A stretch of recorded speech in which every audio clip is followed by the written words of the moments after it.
Today, I'd like to discuss what have come to be known as the glory days of the kingdom of Israel.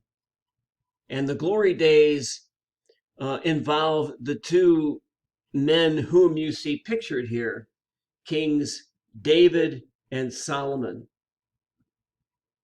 So, David was chosen and anointed by the prophet Samuel, even while his predecessor, King Saul, was still alive.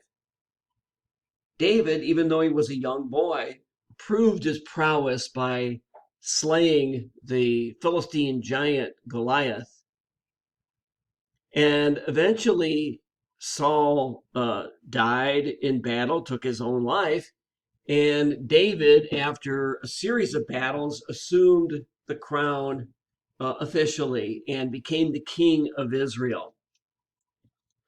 His reign was marked by scandal. David was not the most upright of people.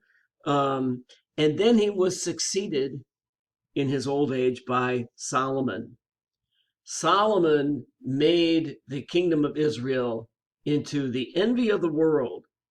The story has it that he built the first temple and that he built a gigantic palace and a huge stable, and that people from all over the world came to Israel to consult with Solomon.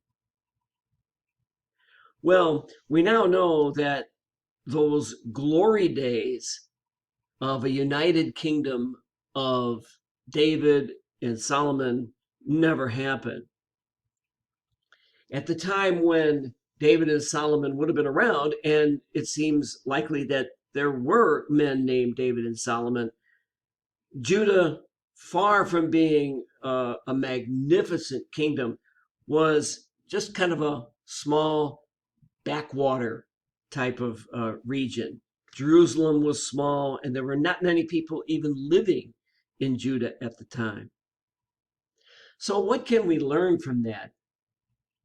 I think one of the things that we can learn, at least one of the things that I take from it, is that when we reflect back on the good old days in our lives, perhaps we have to realize that maybe they weren't so good.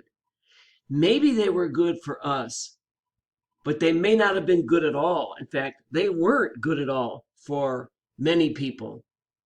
I was raised in the 50s and life was good for me, but there were plenty of people, women, people of color, people who were gay, for whom life was not good at all. And so whenever we think about the good old days, I think it's important for us to remember to place them in context that, yeah, maybe they were good for us, but they may not have been good for everybody.